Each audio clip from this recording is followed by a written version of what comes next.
مارکہ حق میں پاک افواج اور خفیہ ایجنسیز نے بہترین کام کیا۔ دشمن کی پوری منصوبہ بندی ہمیں پہلے سے معلوم تھی۔ وزیر داخلہ محسن نقوی کا بھارت کے خلاف فوجی و سفارتی کامیابی کے عالمی اثرات سیمینار سے خطاب۔ بولے بھارت کی بہت ساری چیزیں ہمارے نشانے پر تھی مگر صرف اتنا ہدف بنایا جو وہ ہضم کر سکے۔ دشمن کے 6 طیاروں کی تباہی کی ویڈیوز ہمارے پاس موجود ہیں۔ ہمارے تمام میزائلز نے زمین پر بھی ٹارگٹ کو کامیابی سے نشانہ بنایا۔ بھارت کے 7 میزائلز میں سے کوئی بھی ہماری بیس کے اندر نہیں گرا۔ سارے بھارتی ڈرامے کے پیچھے اجیت دوول اور امت شاہ ہیں۔ دونوں کردار مودی کے ساتھ بھارت کو بھی لے ڈوبیں گے۔ محسن نقوی کا کہنا تھا کامیابی کا سارا کریڈٹ وزیر اعظم اور فیلڈ مارشل کو جاتا ہے۔ دورہ پاکستان پر موجود سعودی وفد نے جنگ کے دوران ایک سوال پوچھا تو فیلڈ مارشل نے کہا بھارت چمکتی مرسڈیز اور پاکستان بھرا ہوا ڈمپر ہے، ٹکر ہوگی تو اندازہ لگا لے نقصان کس کا زیادہ ہوگا۔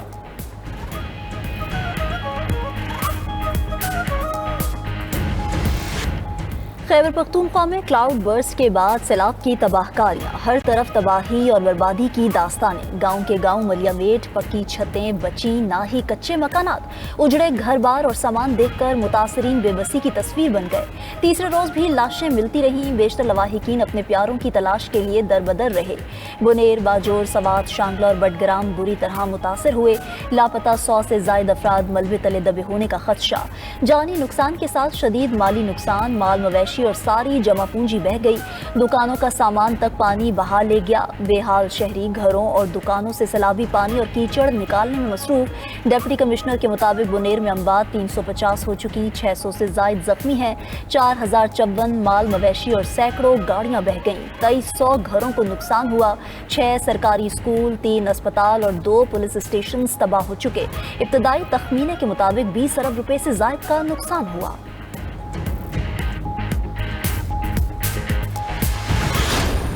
اوپر پہاڑ ہے، وہاں سے سیلاب نکلا۔ ہمارا جو گھر ہے یہ ندی کے قریب ہی نہیں ہے، دور ہے، لیکن اللہ کو منظور تھا۔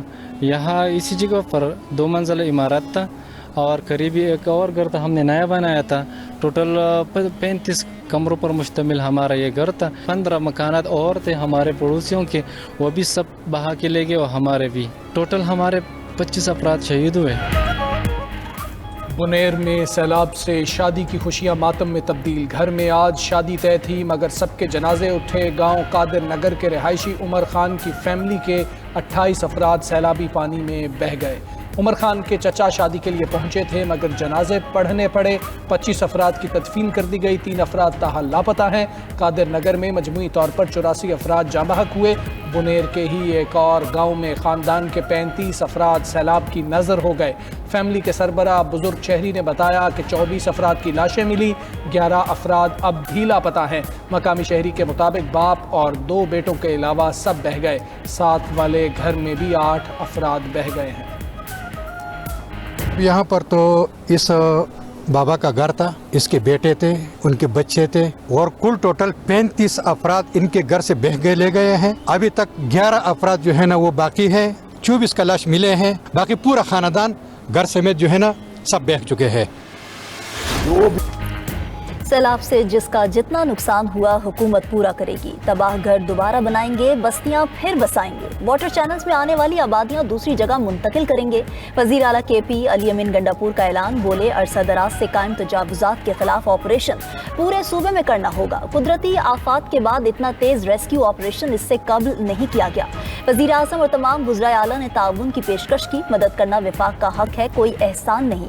پاک فوج بھی امدادی کارروائیوں میں تعاون کر رہی ہے۔ مزید 2 ہیلی کاپٹرز مہیا کیے گئے۔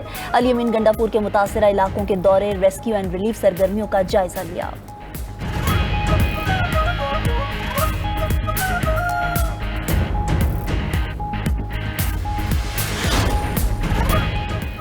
پاک فوج کی سیلاب متاثرہ اضلاع میں امدادی سرگرمیاں۔ ریسکیو آپریشن میں کئی مقامات سے لاشیں اور زخمیوں کو نکالا گیا۔ ٹوٹے پلوں اور بند راستوں کی بحالی کا کام بھی جاری۔ پاک فوج کے ہیلی کاپٹرز بھی ریسکیو مشن میں شریک، متاثرین میں راشن، بستر اور ادویات کی تقسیم۔ رتی گلی نیلم سے بھی 1000 کے قریب سیاحوں کو بحفاظت ریسکیو کر لیا گیا۔ ادھر وفاقی وزارت صحت نے سیلاب متاثرین کے لیے ادویات اور ویکسین کی پہلی کھیپ بھیج دی۔ وزیر صحت مصطفیٰ کمال کے مطابق اس ناگہانی آفت سے نمٹنے کے لیے تمام ادارے الرٹ ہیں، سیلاب متاثرین کو تنہا نہیں چھوڑیں گے۔ این ڈی ایم اے کا اگلے 24 گھنٹوں میں شدید بارشوں اور سیلاب کا الرٹ۔ پنجاب، کے پی اور بلوچستان میں سیلابی صورتحال کا خدشہ ہے۔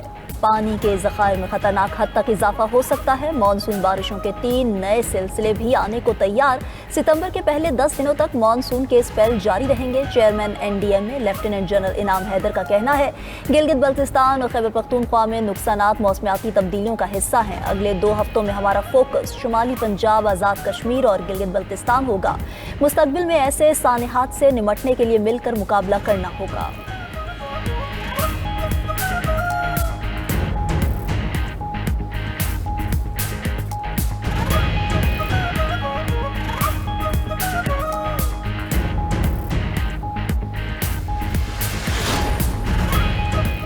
ملک میں بارشوں، لینڈ سلائیڈنگ اور سیلابی ریلوں کی زد میں آ کر جاں بحق افراد کی تعداد 650 ہو گئی۔ این ڈی ایم اے کی نئی رپورٹ جاری، 918 افراد زخمی بھی ہوئے۔ خیبر پختونخوا میں سب سے زیادہ 388 اموات ریکارڈ۔ پنجاب میں اب تک 164، گلگت بلتستان اور سندھ میں 28 افراد جان سے گئے۔ بلوچستان میں 20 افراد جان کی بازی ہار گئے۔ آزاد کشمیر میں 14 اور اسلام آباد میں 8 افراد جاں بحق۔ رپورٹ کے مطابق 1999 گھر تباہ اور 640 جانور بھی ہلاک ہوئے۔ ادھر سکردو کے نواحی علاقے کتیشو میں کلاؤڈ برسٹ علاقے میں قیامت صغریٰ برپا۔ سیلابی ریلے میں بہہ کر ماں بیٹی جاں بحق، 2 خواتین زخمی۔ چلاس کے اوچھار نالے میں طغیانی، واٹر چینل اور سڑک کو نقصان۔ مقبوضہ جموں کشمیر میں ایک ہی ہفتے میں دوسری بار کلاؤڈ برسٹ، مزید 7 افراد جاں بحق۔ غیر ملکی میڈیا کے مطابق ضلع کٹھوعہ میں بادل پھٹنے اور لینڈ سلائیڈنگ سے نقصانات ہوئے۔ متعدد مکانات ملبے اور سیلابی ریلے میں دب چکے۔ چند دن قبل کشتواڑ میں کلاؤڈ برسٹ سے 60 سے زائد افراد جان سے ہاتھ دھو بیٹھے تھے۔ ادھر منگولیا میں شدید بارشوں اور سیلاب سے 10 افراد ہلاک، کئی لاپتہ ہو گئے۔ بیانور میں 13 افراد ندی میں بہہ گئے۔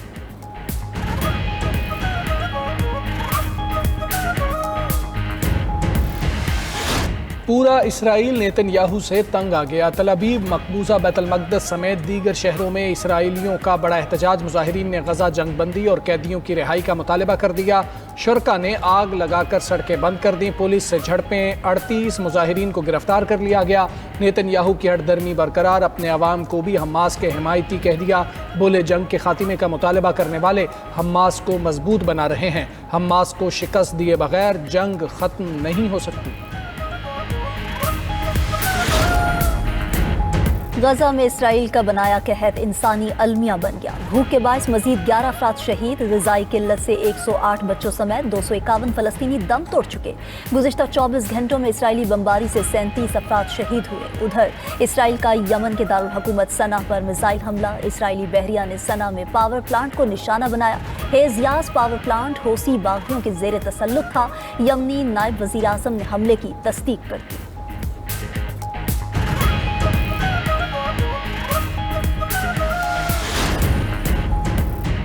ایرانی دارالحکومت تہران میں تیل کے ڈیپو پر آگ بھڑک اٹھی۔ غیر ملکی میڈیا کے مطابق آگ کی وجوہات اور نقصان کی تفصیلات تاحال سامنے نہیں آئیں۔ سوشل میڈیا پر وائرل ویڈیوز میں بڑے پیمانے پر آگ کی نشاندہی کی گئی۔